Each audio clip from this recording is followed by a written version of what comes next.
The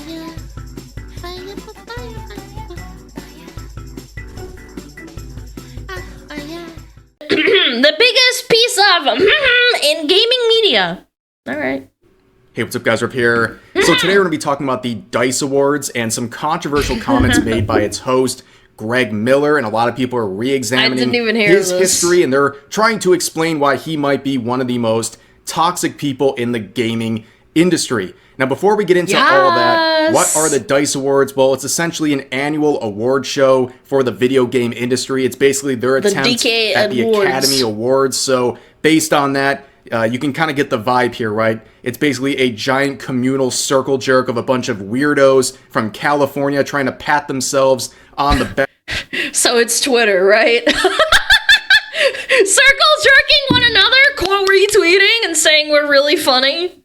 Yeah, I swear it's Twitter. Back while they basically continue on with their public activism while they're skinwalking as members of the industry. That's pretty much what's going on here. And as you can see, they're very out of touch with the pulse of gamers. No one cares about the DICE Awards. You can see it's gotten 40,000 views in 3 days. Clearly nobody cares about this. That is grim. I did not know about this. I didn't. Just genuinely, nobody in my chat even knew about this event. Now, a lot of people are talking about this event, but not for good reasons. They're talking about it because of the comments made by one of the hosts, Greg Miller. So Greg Miller would not only host this, but he would also post this clip onto his Twitter account saying, "Happy Valentine's Day, America." And this is a clip of him and basically his opening dialogue where he says some very disparaging things about a lot of people who are potential customers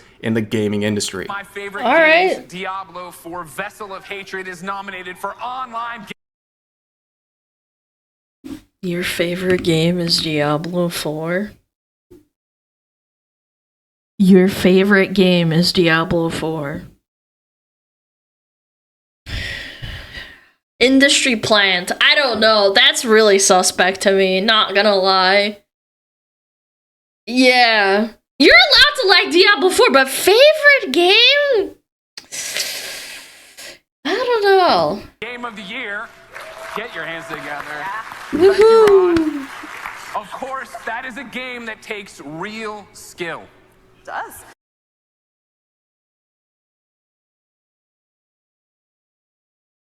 What? Diablo 4 and skill?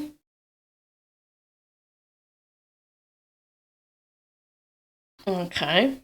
Oh, it's a skill. Okay. Yeah, and I'm all right. Everyone here, but if I know one thing about this audience, is that none of you had to pay someone to play Diablo for you. Oh!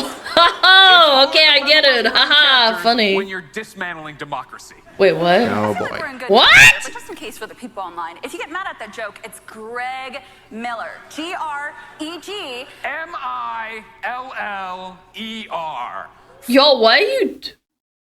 Fuck Elon Musk and fuck Donald Trump. Wow, stunning and brave performance by Greg. Holy crap.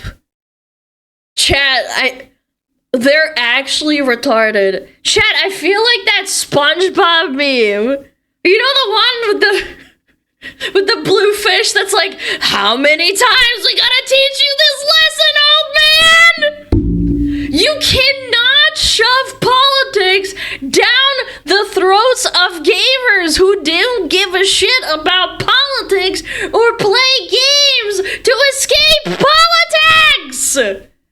This would be equally bad if he said fuck Kamala. So some of you in chat might not agree with that and think that, but I firmly believe, I will die on this hill, alienating half your player base, no matter what, or who they are, because you want to virtue signal to a bunch of Twitter people for Twitter points and upvotes, will always lose you money and your audience.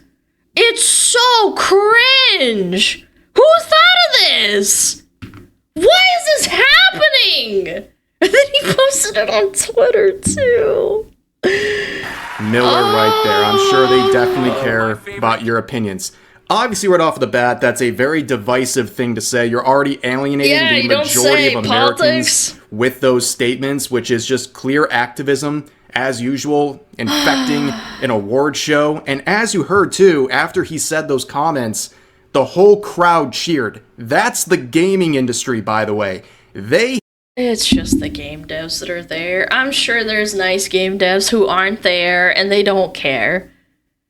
It's just a bunch of people circle jerking each other. They're allowed to have their circle jerk fest. They're absolutely allowed to do that. It's just that it's cringe. I'm sorry.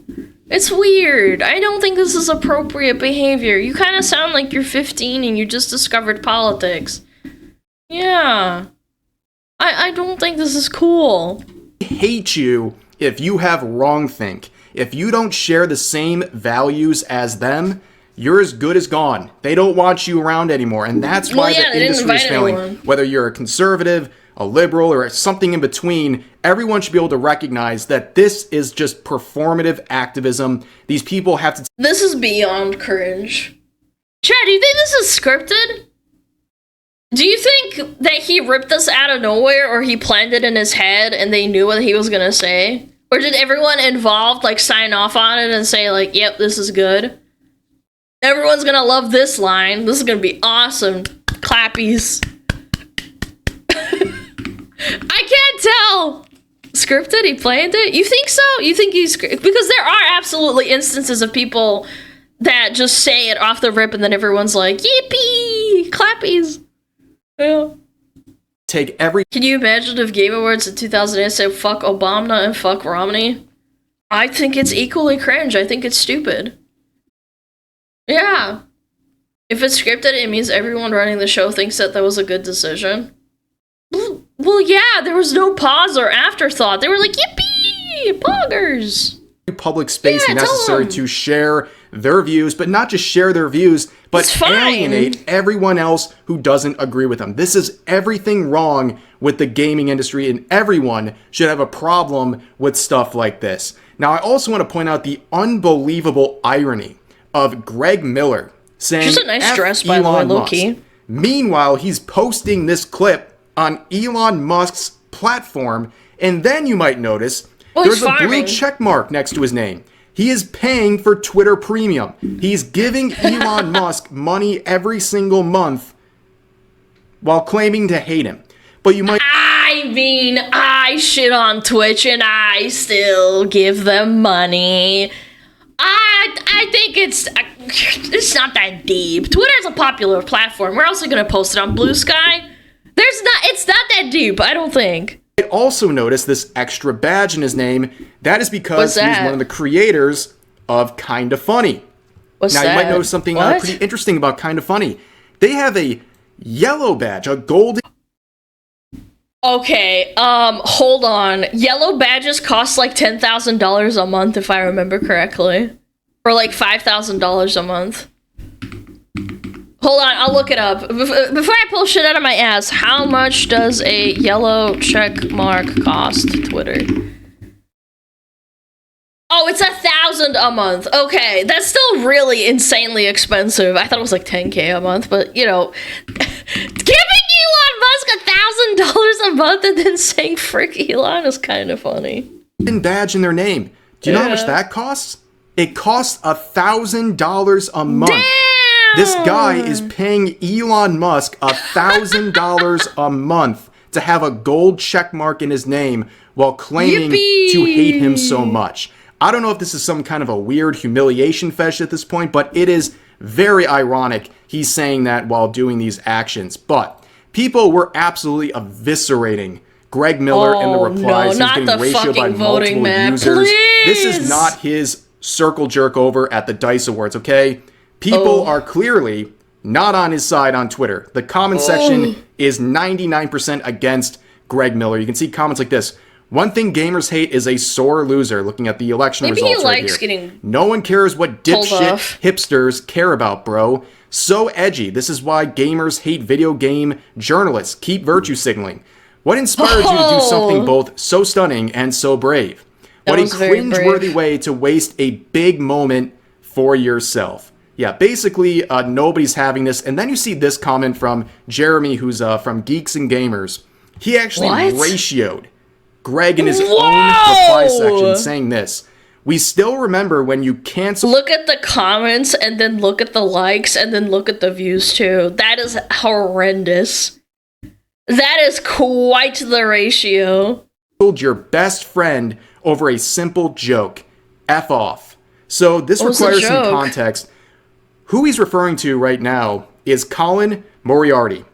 Okay, this is someone who used to be best friends with Greg Miller. And not only best friends, but also business partners on the Kind of Funny show. Okay? So back in 2017, Colin Moriarty was literally canceled. People use the phrase canceled all the time, but this guy was actually canceled over one tweet. He made one tweet in 2017 that basically flipped his world upside down. What was it? And you could see people from Kotaku. Did he say, like, something racist? What was it? Jason Schreier, back when he was working with them, made this article saying Kind of Funny co-founder Colin Moriarty leaves YouTube group after controversial joke. Well, he had to resign as a result of everything going on and the firestorm he was facing. Now, what is this joke? What is this joke that caused so much backlash that it turned his life upside down?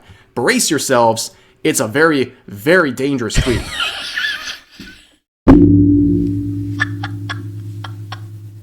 Are you serious? Bro, I'm gonna get canceled. I make woman jokes all the time. You cannot be serious. Come on, man. What? Women yap. Women love to yap. They're like chickens. I'm allowed to say that, by the way. I have a vagina. Go fuck yourself. You get the woman pass? I don't think it's that bad. I think I can make dick jokes about men and how they think with their penis, too. Doesn't mean it's not true. Yeah, like hands. They go, yep, yep, yep, yep, yep, yep, yep, yep, yep. I yap! It's fine! So when there was a hashtag going around on Twitter called hashtag a day without a woman, he used that hashtag and said, peace and quiet. That's it. That's funny, Life turned upside down. You are canceled for this. I am so glad we are... That is so sad to me. Over a tweet, man. I hope he's in a better place, man. That is so unworthy of a cancellation. They rip their own apart, chat. They rip their own fucking people apart. That's depressing. That's why people are like, oh my gosh, I could never. Pushing back against this nonsense in 2025, like, this doesn't work anymore, and I'm very glad that it doesn't. But this led to an absolute firestorm for Colin, and basically got him completely ousted from the industry, at least temporarily. He would definitely turn things around, but for the moment, in that moment right there, he had to walk away. Who is they? The game industry that does this. The game industry that got hijacked back in 2016. Yeah. It's all just like lip service and virtue signaling. They don't actually care. It's just that it's appearances.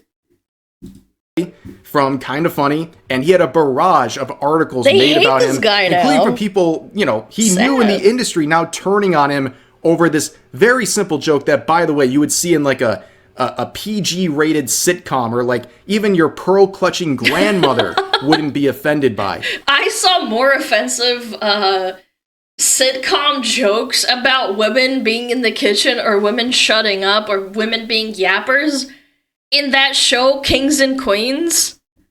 Yeah, it's been a thing for so long. Why is it considered offensive now?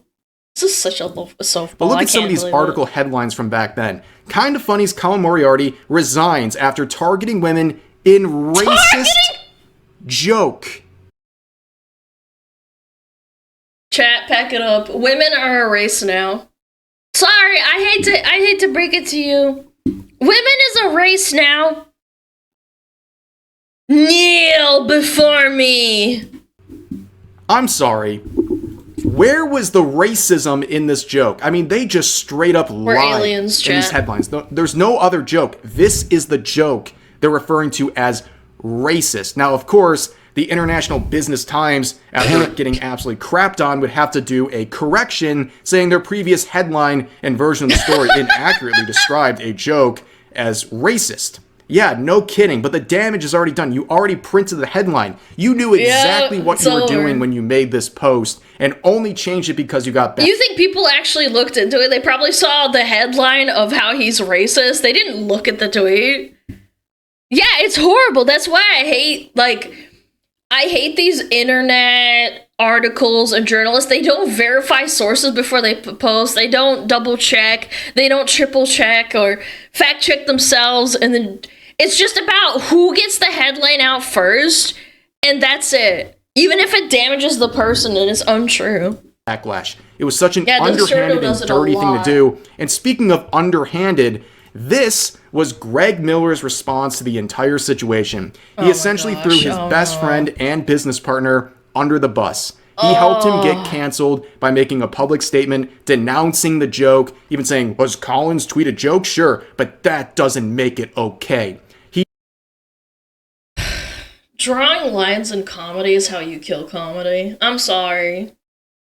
I can't do this thing where it's like, no, you can't make certain jokes about certain things. He threw his friend under the bus, his best friend, over that joke. This is the kind of person Greg Miller is. Now, things get even worse, as Flash points out here. Back before all that, when Greg and Colin worked at IGN, Greg developed cancer. And while he was sick, Colin picked up the slack and helped him with his workload. He tried to make it easier for him when he needed extra help because he was ill. That is so heartless. Your friend helps you out in your time of need, like a dire situation. And then you shit all over him over like it's not like he did a Kanye where he fucking called like people Nazis and went on a tirade about Jews and shit. Like, you're acting like he just said something unforgivable. That is unreal, bro. That was what happened. And then you fast forward shortly after that. Then he puts a big knife in the back of Colin the second it was convenient. He didn't stick up for his friend. In fact, he helped the cancel mob try to ruin this guy's life. Now, the good news here is that he would turn things around. But, let's just listen to his reaction from years ago when he was on the Michael Malice show here. This was his reaction, everything going on when it happened. Good. One of the things I said was you kind of can't help but take it really personally that no one gives a shit. Like, no one out there who knew you, worked with you, even lived with you, shared a cubicle with you, traveled with you, is being like, whoa, racist? Like, what? So that silence allows things to become quote unquote real. And I think that's one of the things that bothers me most about talking about cancellation is everyone's always like, oh, it doesn't matter. This isn't really happening. And I'm like, it matters to the person who it happened to. Of course it matters. And the precedent that it sets. So unfortunately, people not stepping up and maybe saying, protecting me in quotes, maybe had detrimental effects down the line on the next person because no one showed that necessary bravery. Yeah, this happened back in 2017 too. And it was more or less more acceptable to try and cancel someone back then. I think people are extremely fed up with it now. I think if they tried to cancel him now, this would make borderline national headlines. Aspen would be covering it. He would make 3 videos. Other people would be farming it. He'd have 3 million views on Twitter. I think the backlash would have been stronger, but back then it's just they kind of let it happen because, it just happens. It's it's part of the thing. He deserved to get canceled. That's why it was important for me to stand up immediately and be like, I'm not apologizing. I'm doing something else. I'm still here. I'm still going to work. I'm still going to work hard. I'm going to do the best I can. Okay. And, that's it. But never apologize to these people because they're never happy with your apology. Never gonna apologize. You shouldn't apologize unless you absolutely truly mean it, because his joke was so soft. His joke was soft. It was unbelievable. I've read jokes in books from comic strips harder than that in terms of sexism. And even then, it's not sexism if it's true.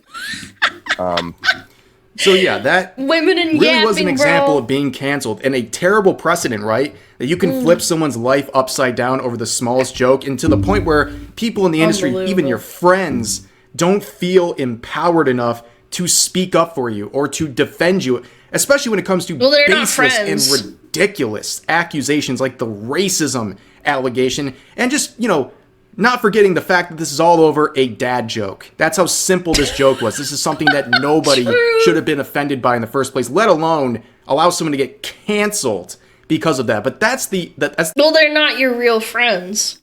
That's the sad part. The guy that you helped take care of when he had cancer. Yeah, it's just like,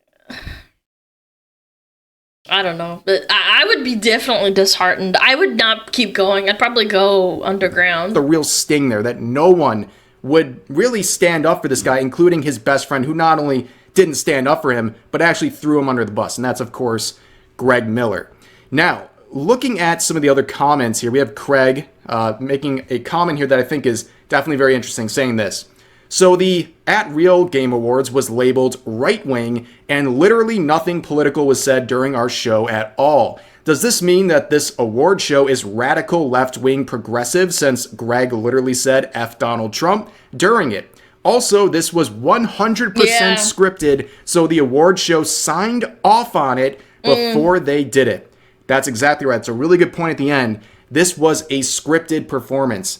She also wasn't taken aback, so she knew it was coming. If someone said that right off the rip, if I was in that situation, and I would never be in that situation, I feel like she would have had a different reaction. She expected it. Yeah. DICE Awards, and the audience, they signed off on this. Too. They said, this is okay. We approve of this. Put it in the show. Yeah. That just tells you the kind of people involved in DICE and also the gaming industry as a whole. But I bring this up too because about a month ago we talked about the Real Game Awards. That is something that Craig started. Organized it. It's basically an award show made by gamers for gamers. It's supposed to be a response to the Game Awards and other award shows that are run by primarily... Imagine if they said,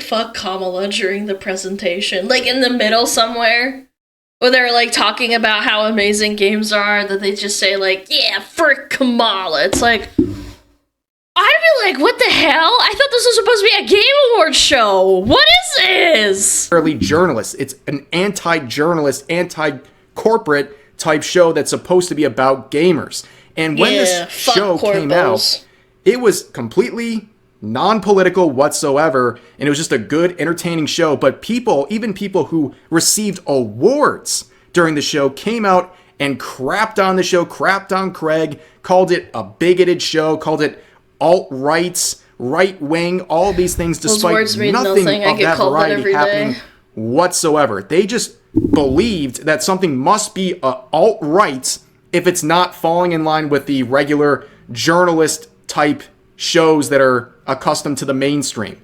It was so embarrassing to see. It's something we talked about on this channel, some of the reactions of these developers who just completely crashed out over this, but we're going to label that show... Isn't it weird that anti-corporatism is now considered somehow right-wing? I just kind of thought about it because I watched a little bit of the Game Award for 5 minutes. I went and found it, the actual video. They were kind of sucking, PlayStation's and Xbox's cock. Low-key. Yeah, obviously they did praise some indie games, these presenters did. But... yeah, it's kind of weird that now it's inverse. It's the opposite. Right-wing, while not saying anything about the DICE Awards, which is clearly political. It's very, very hypocritical, and the divide there is very noticeable. But wouldn't personal interest, wouldn't that imply that these guys want to get, sponsored in the future by Sony and stuff? Again, I just can't help but feel like it's kind of strange that that side of the aisle behaves like that towards the people that do not care for you or your ideals, and for some reason the quote-unquote right wing is the opposite. People are hypocrites, except that, I don't know. I guess I'm trying to be reasonable and think about it rationally. I don't know. It's just ignorant and there's zero self-awareness. Let's just put it that way. I don't know. He would also point out this. This is crazy. The view count. We talked about this at the beginning of the video. They're sitting at 40,000 views after 3 days. Wild. And that was posted on IGN's channel that has nearly 19 million subscribers. Then you compare that... Yeah, people really don't give a fuck about that one, huh? ...to the Real Game Awards, which was streamed about a month ago, and they have nearly 70,000 views on that show. Basically double the DICE Awards. And I'll do you one better, right? So the DICE Awards has 40,000 views. This video you're watching right now that's dunking on the DICE Awards, my video will have more views in the first 24 hours than the DICE Awards will ever get. Yep. That is a very sad state of affairs for every party involved with DICE. And that includes IGN and also members of the industry who clearly have no idea what gamers actually want or like. They care way more about politics, activism, and pushing their agenda than they do actually taking a second to understand what gamers want. What we saw during the DICE Awards was absolute crap that represents everything wrong with the industry and everything that's been snowballing over the past couple of years. And these people will literally continue behaving like this until they are completely out of a job. That's how embarrassing and how... There's an article that I read on Twitter that talked about Avowed, which was supposed to be like the response to Veilguard, as in like because Veilguard was pretty much a massive flop. It has performance issues, and they're quite serious, and there's massive frame rate drops. IGN, I think it was the one that wrote it and said, gamers should not be upset with frame drops happening. It's part of the experience. And I'm thinking to myself, like, how hard do you have to sell on something literally being broken? People bitched at Red Dead Redemption, other big ass AAA companies having bugs and issues. I was a PC gamer. Whatever, they're the same thing. But you get my point. Like, the game is broken, and you're trying to say, like, gamers are so entitled. Even with a 5090, they experience frame drops with Avowed. And it's like, yeah, because you paid money for something to work correctly? It's not broken, there's bugs, but it's just very playable. The article states that there is a performance issue that is very common, and there's a massive frame drops and screen tears as a result of poor optimization. Those game journalists are trying to convince you, like, aside from, like, I don't know, I have not played the game myself, I haven't watched people play it yet. Apparently the game is okay, but it has insane bugs that stop you from playing. But it's just like, why can't we just have a good game? Addicted they are to the way things are. They do not want to change. They don't want to introspect. They don't want to look at themselves in the mirror and say, wait, maybe we're the And again, I've said that about Stalker as well. Stalker had horrible optimization issues, and it took them a week to patch it out to at least make it playable. Some people experienced bad performance issues with that game, and I criticized it. It's not a fucking political series either. It's just like, I don't know. Why can't we just have games that work? And it's not related to, owning the chuds or owning the lefties. Problem here. Maybe this is why the game industry is doing so poorly. But I used to not really have I want to point out one more thing. That wasn't the end of the jokes that were insufferable, by the way. But shortly after that clip, because everyone's talking about the clip on Twitter, there's some more from this that I think is very telling as to who Greg Miller is and who these people in the audience are. It's just embarrassing. Listen to this. There was a lot of annoying culture war stuff around games in 2024. Yeah, a lot of the talk revolved around women characters in games not being attractive anymore. Yeah, and when I think about it, I have a very nuanced opinion on it, which is basically, who fucking cares? Have these... But she's wearing a beautiful glittery dress with an exposed cleavage in her leg. Your co-host right next to you. Are we okay? The anti-chud gamer award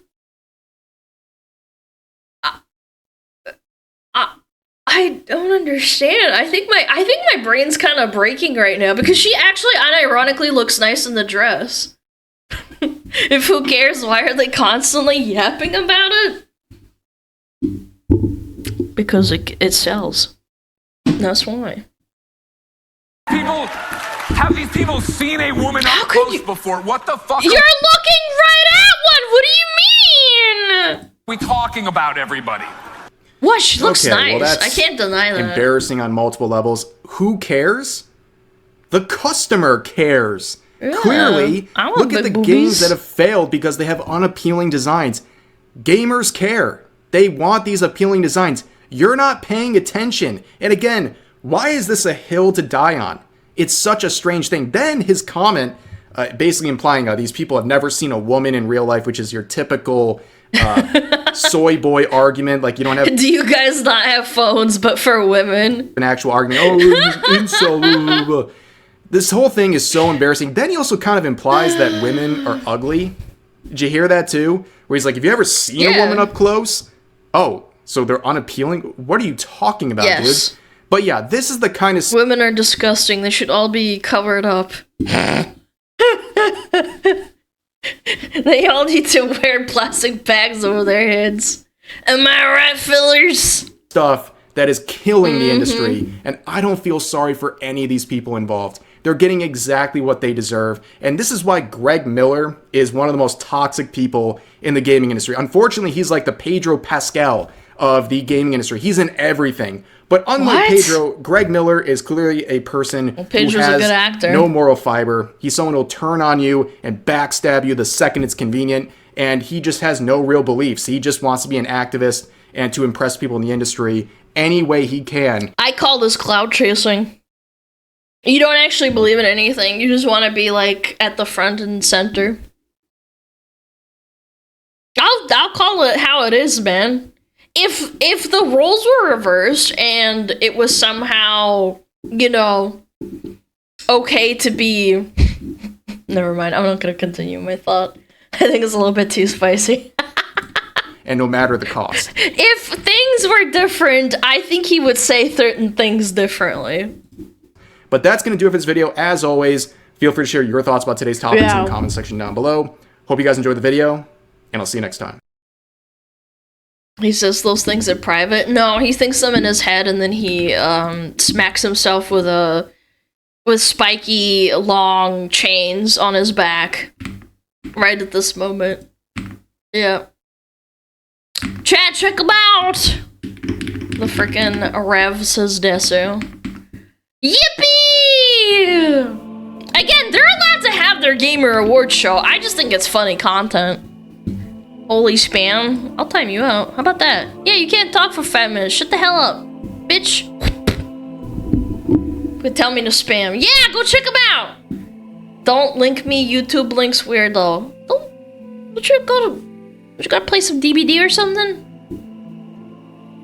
Are there too many Game Awards these days? I think that having a lot of Game Awards and people doing their own thing is better than having one Game Award show and that's all people care about. I think that's a lot better. Because look at the Oscars and the Academy Awards and shit. It's just all the same people fucking jerking each other off. Yeah, it's the same thing, pretty much. I think if you have your own thing, again, I'm not saying they should stop doing their own video game silly little Game Awards show with this guy. Again, if you don't want to engage with games that have slightly political things, I think that's perfectly within your reason. You are the customer, but if you corrupt certain franchises that had a certain way of storytelling and they had certain characters that were built in certain ways, I think you should expect backlash from your original audience.